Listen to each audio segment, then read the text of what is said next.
34 साल बाद इंडिया में नया एजुकेशन सिस्टम आया है, तो उसमें काफ़ी कुछ होने वाला है। तो सबसे पहले तो काफ़ी लोगों को कन्फ्यूज़न ये है कि ये अभी से अप्लाई हो रहा है कि थोड़ी साल बाद होगा। तो ये जान लो, ये अभी अप्लाई नहीं होने वाला है। सरकार ने कहा है कि 2030 तक इसको अप्लाई किया जाएगा, यानी रुक रुक के होगा।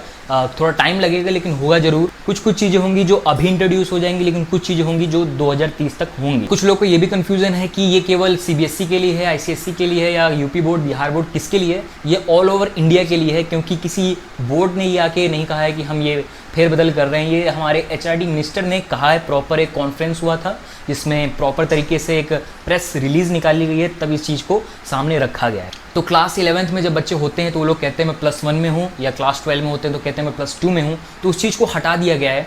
अब इसको एक कैटेगरी में डिवाइड किया गया है, +5, +3, +3, +4। अब +5 क्या है? +5 में वो बच्चे आएंगे जैसे कि 3 साल तो वो हो गए, जैसे किंडरगार्टन, प्ले ग्रुप और छोटे मोटी जो नर्सरी होती हैं, ये सब उन 3 साल में आएगा। बाकी 2 साल यानी क्लास 1 और क्लास 2 तो ये उसमें रहेंगे।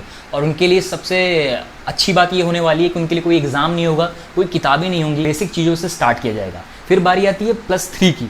अब +3 में वो बच्चे आएंगे क्लास 3, क्लास 4 और क्लास 5। उनके लिए सबसे बड़ा फेरबदल ये किया गया है कि उनको संस्कृत से इंट्रोड्यूस कराया जाएगा, यानी संस्कृत उनको पढ़ाया जाएगा। और ये भी कहा जा रहा है कि रीजनल लैंग्वेज में उनको पढ़ाया जाएगा, यानी अगर बिहार का कोई बच्चा हो तो उसको भोजपुरी में पढ़ाया जा सकता है, कोई तमिलनाडु का बच्चा हो तो उसको तमिल में पढ़ाया जा सकता है, यानी रीजनल लैंग्वेज में पढ़ाने का प्रस्ताव आया है। अभी ये कंफर्म पूरी तरह नहीं किया गया है, ऐसा लोग अनुमान लगा रहे हैं। और एक और चीज़ है उनके लिए कि किताबें भी बहुत ज़्यादा उनके लिए कम कर दी जाएंगी। केवल अभी उनको लैंग्वेज के बारे में पढ़ाया जाएगा, यानी कि लैंग्वेज से इंट्रोडक्शन होगा, नंबर सिस्टम से ABCD तो और पहले हो गया, नंबर सिस्टम से, ग्रामर से इनको क्लास 5 तक इंट्रोड्यूस कराया जाएगा। फिर बारी आती है अगले +3 की। तो उस +3 में आते हैं क्लास 6 से लेकर क्लास 8 तक। उन बच्चों के लिए सबसे ज़्यादा फेरबदल हुआ है। क्लास 6 से बच्चों को कोडिंग इंट्रोड्यूस कराई जाएगी। मतलब जो चीज़ हम कॉलेज में सीखते थे या मैं जो अभी सीख रहा हूँ, वो चीज़ क्लास 6 से ही इंट्रोड्यूस कराया जाएगा, उसको बच्चों को सिखाया जाएगा। वो इसलिए क्योंकि कोडिंग से बच्चों की काफ़ी ज़्यादा मेंटल पावर इंक्रीज़ होती है, सोचने की क्षमता बढ़ती है,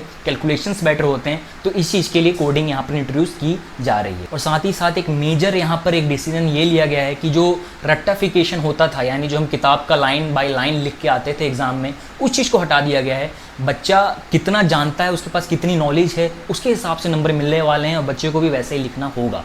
और प्रैक्टिकल चीज़ों पर बहुत ज़्यादा जोर दिया जाएगा। और ये प्रैक्टिकल चीज़ इतना प्रैक्टिकल हो सकता है कि मान लीजिए उसमें कारपेंट्री भी आ सकती है, उसमें वीविंग भी आ सकती है, उसमें कुकिंग तक भी आ सकता है। मतलब इतना प्रैक्टिकल इसको ले जाया जाएगा। फिर बारी आती है अगले +4 की। तो उस +4 में कौन कौन से बच्चे आएंगे? उस +4 में आएंगे क्लास 9th, 10th, 11th और 12th वाले। कुछ बच्चों को काफ़ी ज़्यादा कन्फ्यूज़न है कि इस बार बोर्ड का एग्ज़ाम होने वाला है कि नहीं, यानी 2021 में बोर्ड का एग्ज़ाम होगा कि नहीं क्लास 10th या क्लास 12th का। तो एक बात जान लो, बोर्ड एग्ज़ाम होगा। ऐसा कहा जा रहा है कि 2030 तक एक ऐसा सिस्टम लाया जाएगा जिसमें बोर्ड एग्ज़ाम 2 बार कराया जाएगा, जिसमें जो कुछ बच्चे होंगे जो पहले बोर्ड एग्ज़ाम में उनका परफॉर्मेंस अच्छा नहीं हुआ होगा तो दूसरे बोर्ड में ट्राई कर सकते हैं। लेकिन अगर अभी हम देखेंगे जैसे 2021 में, तो कोई भी अभी चांसेस नहीं बनते हैं कि आपके बोर्ड एग्ज़ाम 2 बार कराए जाएँ। तो एक बार बोर्ड होने वाला है, और बोर्ड होने वाला है तो ये सोच रहे हो कि बोर्ड एग्ज़ाम नहीं होगा, फ्री हो गए, होगा, मेहनत करना पड़ेगा। और पूरे इस नई एजुकेशन सिस्टम में जो नई चीज़ लाई गई है वो ये कि स्टूडेंट के पास हक है कि उसको क्या पढ़ना है, क्या डिसाइड करना है। स्कूल फोर्स नहीं कर सकता कि आपको ये लेना है, आपको वो लेना है। आप पे निर्भर है आपको क्या लेना है। और पहले होता था कि कॉमर्स वाले बच्चे बायो के सब्जेक्ट नहीं पढ़ सकते हैं, PCB के सब्जेक्ट नहीं पढ़ सकते हैं, या PCB वाले कॉमर्स के सब्जेक्ट नहीं पढ़ सकते हैं। तो अब हर कोई हर सब्जेक्ट पढ़ सकता है। ऐसा नहीं है कि मैं साइंस ले रहा हूँ तो उसमें से मैं फिजिक्स और केमिस्ट्री को निकाल दूंगा, केवल बायो से आगे पढ़ूँ, ऐसा नहीं होने वाला है। केवल हम ऐड कर सकते, कुछ रिमूव यहाँ पर नहीं करना है। और हम लोगों में भी प्रैक्टिकल चीज़ें काफ़ी ज़्यादा बढ़ा दी जाएंगी। जैसे मैं साइंस स्टूडेंट हूँ, तो अगर प्रैक्टिकल चीज़ें बढ़ेंगी तो मेरे लिए काफ़ी ज़्यादा फायदा है। फिजिक्स में काफ़ी नई नई चीज़ें मुझे सिखाई जाएंगी प्रैक्टिकल के रूप में। रट्टाफिकेशन एकदम हटा दिया जाएगा। और एक और ज़बरदस्त चीज़ ये होने वाली है कि जो रिपोर्ट कार्ड मिलेगा, उस रिपोर्ट कार्ड पहले होता था केवल टीचर रिपोर्ट कार्ड बनाती थी, अब वो चीज़ हटा दिया जाएगा। उस रिपोर्ट कार्ड में बच्चों का भी रोल होगा, उसके दोस्तों का भी रोल होगा, यानी उसके दोस्तों से भी पूछा जाएगा कि बच्चा कैसा है, उसके हिसाब से नंबर दिया जाएगा। और बच्चे को भी खुद अपने बारे में उसमें लिखना होगा। तो सबसे बड़ा चेंजेस यहाँ पर रिपोर्ट कार्ड में होने वाला है। फिर बारी आती है जो 12th पार कर देंगे, यानी जो ग्रेजुएशन डिप्लोमा ये सब होगा, तो उसमें जो सबसे अच्छी न्यूज़ ये है कि जो प्राइवेट कॉलेजेस होते थे वो मनचाही फीस रखते थे, उस चीज़ पर एक रोक लगाया जाए। गवर्नमेंट आगे चलकर इस चीज़ को डिसाइड करेगी कि कितना प्राइवेट कॉलेजेस मैक्सिमम फीस ले जा सकते हैं। मतलब मिनिमम तो रख ही सकते हैं कॉलेज, मैक्सिमम कितना जा सकते हैं।